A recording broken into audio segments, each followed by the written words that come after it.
So I have been, this is my 16th year getting to serve a school that's 38 years old, and it's my 45th year as an educator, and it's the best yet.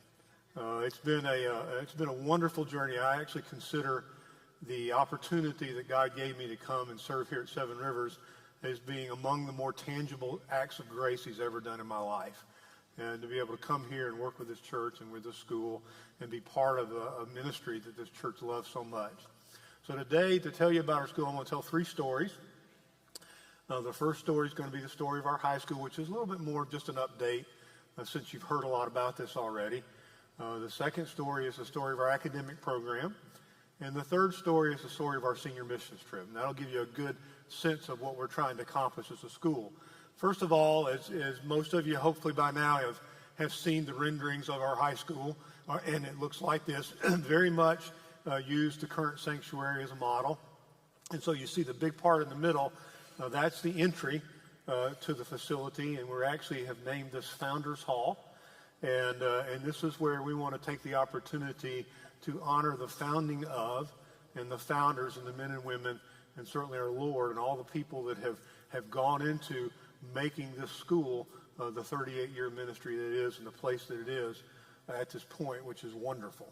And so when you enter into Founders Hall and you go to the left, there'll be a gym to that side. And so this is a rendering of our gymnasium.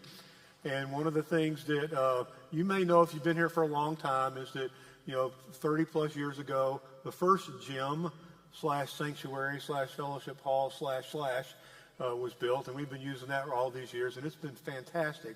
We've loved it, but we've outgrown it. And so now we get the opportunity to go in there and build a gym that will serve our high school and our school well for decades to come. And then when you go into Founders Hall, you take a right, you'll enter into our classroom wing. And the classroom wing will add 14 classrooms to our current list of classes we have. There'll be another band room. There'll be an art room, a much bigger, nicer art room. And you've seen our art out there today. Our teachers done a fantastic job. I'm going to give them the necessary tools. There'll be 2 science labs and 10 more classrooms. Adding these 14 classrooms will certainly give the opportunity for us to expand into high school. But perhaps more importantly, or certainly equally importantly, is they'll open up room in our current facility to begin to expand in all the grades that are full. We currently are full from the 3-year-old program all the way to 6th grade with waiting lists in those, and even our 7th and 8th grade is approaching capacity.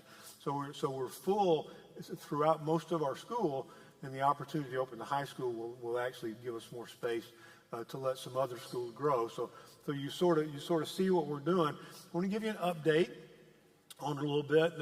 One of the 2 things I want to update you on. One thing is that our school was asked to participate for the first time in our 38-year history in the capital campaign to raise money for this. The church had always done the capital campaigns, built the facilities, and supplied for the school.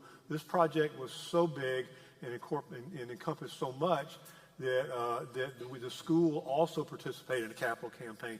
So in addition to the He Must Increase campaign the church has been on, the church started a campaign which we called the We Believe campaign. And we targeted, our school families and the families that send their kids here that maybe aren't part of the Seven River Ministry. We had a goal of raising $3.75 million, and we raised $4.2 million. So how great is that? And one of the things that I had asked for God to do it in such a way that only He would get the glory, that it wouldn't be about slick programs or great speakers or wonderful ideas or dinners. It would just be because God moved in the hearts of people. And I can tell you, as the guy that sits in the front office every day, week after week after week, checks have come through the door from people that we didn't even know were interested in giving. And it's not just it's been a lot of $10 checks, but it's been a lot of $30,000 checks and $50,000 checks. And one day I even got a call from somebody inviting me to lunch. I went and had lunch with them, had a great, wonderful lunch. And in the lunch, they gave us $500,000. And so God did this in such a way that only He gets the credit for it.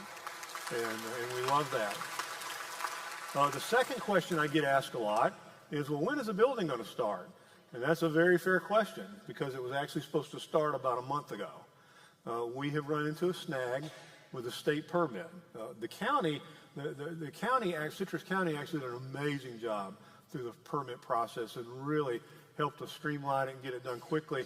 But we ran into a snag on a state permit, so I won't get into all the details, but let's just say we hit a snag. So I'm going to ask you, as you're thinking about and praying this week, to just pray that God will open up the door so we can get through this state process.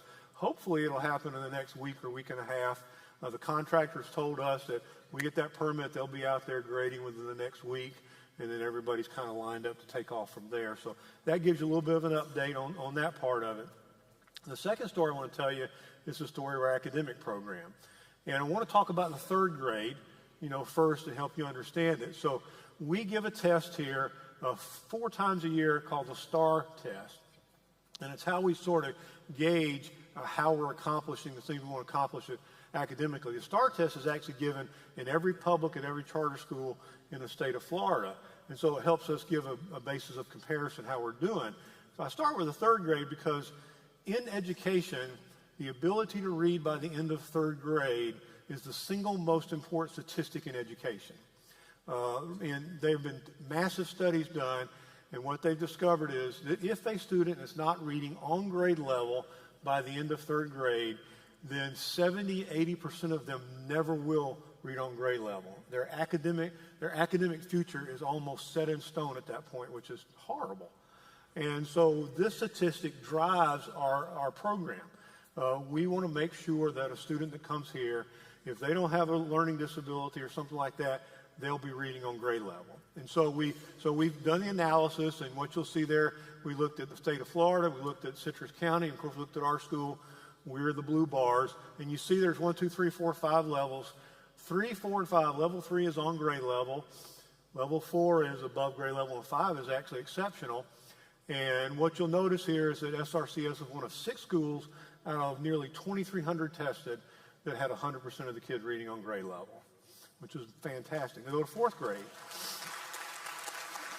And you'll note in 4th grade, as we flip to that slide, we got 4, there he is. You notice in 4th grade, same thing. We were actually one of 3 schools in the state, all right, where 100% of our 4th graders were reading on grade level. And again, you can see that most of our kids, nearly 76% of them, were actually reading at an exceptional level. So we're very proud of that. Let's talk about math. Let's go to 6th grade in math. 100% of our kids are at or above grade level in mathematics also.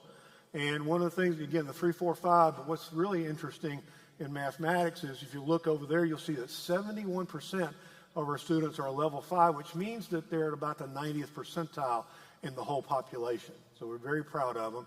And same thing, if you look at 7th grade, you'll see the same thing going on. We have 94% at grade level, and 74% of those students are at the 90th percentile or higher. And let's just finish it up with our senior class. Last year's senior class SAT scores, you can see we looked at the national average, we looked at the state average, and of course our average is in blue. And so the average senior that comes here gets an 1120 on the SAT and is extremely well prepared for the next stage of their life. And so that's the academic program. Now I bring this up because as a school, we really have 2 missions. Okay, our missions have 2 prongs to them. And one of those is that we want to introduce and disciple our children in Christ. We want to introduce them to the Redeemer. We want them to understand what he's done for them. We want them to grow in their knowledge of him. We want them to go out and impact the world for Christ. And they need tools to do that, and that's why the academic program, the schooling, is important to that. So we want to make sure we do that well and prepare them to have the tools they need to enter in and certainly be an influencer for Christ in our culture. And so so the academics is very important, and obviously helping them know the Redeemer is extremely important. All right? So I want to finish by talking about our senior missions class, our senior mission trip. And our senior mission trip, this is something we do every year. We actually started it in 2012. I worked with Mission to North America, which is our national missions organization, and they said, we want you to go to Tuscaloosa this year. And the reason, if you know anything about that, Tuscaloosa actually had an F5 tornado that came right through downtown Tuscaloosa in April of 2011 and destroyed close to 3,000 homes, destroyed lots of businesses. Dozens of people were unfortunately killed, and it did significant damage, and they were in the recovery mode. And so we went there that year in 2012 and worked with Habitat for Humanity. And that year we did some construction work. We actually did most of our work preparing places for teams after us to come. And we developed such a great relationship with the Habitat that this year would mark the 13th year that we went back and worked for them. So every year we go up there and we spend time working with them. And so let's talk about the trip a little bit. When we take the trip, our classes are actually, all of our kids come out and they say goodbye so for all these years, the whole school will come out and say goodbye. And what's so cool is the seniors that left this year were actually 3-year-olds the first time we did this. And so for years, many of them were on the sidewalk, just like these kids are, lined up, and then their day got to come. How cool is that? So it's a great way to say goodbye. So you get to see, as we head out, the kids saying goodbye to us, and what a wonderful, beautiful start that is to the trip. And then we head on to Tuscaloosa. We get to Tuscaloosa. This is what we saw when we got there, when the day started. All right, we got there. They had a slab ready for us to go. So this is what we saw. And this is where we were after the first day of the trip. So after the first day, all the walls were up, interior and exterior. If you look in the very back, you might even see a truss start going up. So after one day, we got all the interior walls up, all the exterior walls up, got the sheathing on the outside, got a single truss up. And then the second day, you see all the trusses got up, all the decking got put on. We put scaffolding around the whole building, which is kind of a story within itself. And then at the third day, you can see that we got all the outside weatherproofing on. We got it up on the roof. We've got everything. We got it dried in. We got most of the interior framing punch list done. And then on the final day, fourth day, we got all the windows in. We got almost everything exterior completely ready for siding. And then we actually started on the roof. So in 4 days, a group of teenagers from Lecanto, Florida, framed in and dried in a house, and that was fantastic. And here you see them on the roof, and I want to tell a little stories about this. On the right side, right there, these are 5 girls who enjoyed the roof work. And what we did when we got there, we sort of took our group and broke it up into teams and say, okay, you guys are going to do this, and you guys are going to do this, and these girls want to be on the roof. And so they enjoyed it so much that when we got to the end of the third day, we weren't quite finished with up there, but we were hitting 4 o'clock and we had some stuff to do. And the girls said, Mr. James, can we stay and work? And I said, well, okay, I'm going to take everybody back and start showers. I'll come back in 2 hours and pick you up. And when I came back in 2 hours, they completely finished the roof and it was ready for the next day. So they wanted to work and they did a great job. Now on the left is Gavin. Let me tell you about Gavin. About 3 weeks before the trip, Gavin came to me and said, Mr. James, I don't think I'm going to go on the trip. And he began to sort of lay out all his reasons why he wasn't going to go. And finally just said, Gavin, are you asking me to just say it's okay if you don't go on the trip, or do you want to know what I think? And he said, well, I want to know what you think. I said, okay, you're going on the trip. And so that was kind of a short conversation. But we ended up talking a little bit, and Gavin said, you know what I'm really afraid of is I don't want to go on the roof. And I said, well, Gavin, I'm not going to make you do anything you don't want to do. So if you don't want to go on the roof, I'm not going to make you do that, but you're coming on the trip. Okay. And so on the third day, I look up and there's Gavin on the roof. So we quickly snapped this picture, and he said, Gavin, what are you doing up there? He gave us a thumbs up. And it's the sweetest story in so many, he just didn't want to go. And then sort of the first day, especially when we got the scaffolding up, he kind of would, step on the scaffolding and come back down because he was scared. And then he would find his way up on the scaffolding and walk around it, which was wildly safe. But, for Gavin, it was a little bit of a struggle. And then he would kind of decide, am I going to get on the roof? And he'd get close, and he'd come back down, and get close and come back down. And the next thing I know, he's up there on the roof helping out. And actually, I was kind of glad he was sitting because the truth is he wasn't very stable walking on the roof. But fortunately, he figured that out. So that's good. So this is last slide. This is a wonderful way to end. This is a wonderful way to end not just a senior missions trip. It's a wonderful way to end high school. It's a wonderful way to commence to the next part of your life. It's a wonderful way to say this is what we're after, because one reason we do this trip is obviously to let our students have the experience together as a class, but it's also to teach them about service. Maybe one of the sweetest things that happened on the trip was we got to spend a lot of time with and actually have dinner with the woman we were building this house for. And she got to tell us her story and how much this meant to her, and she just prayed with us and cried with us, and it was just a beautiful part and helped our students to sort of develop not just a vision for next year, but a vision for their lives.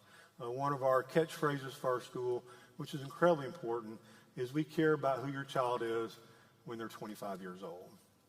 And this is the kind of thing you do to say, I don't care how you're just going to do next year. I want to know that when you're 25, you're going to be somebody that's serving the Lord in his church, in his kingdom. You'll be a great husband, great wife, great mother, father, and you're out there doing the work God had called you to do. So that's who we are. So thank you. Thank you.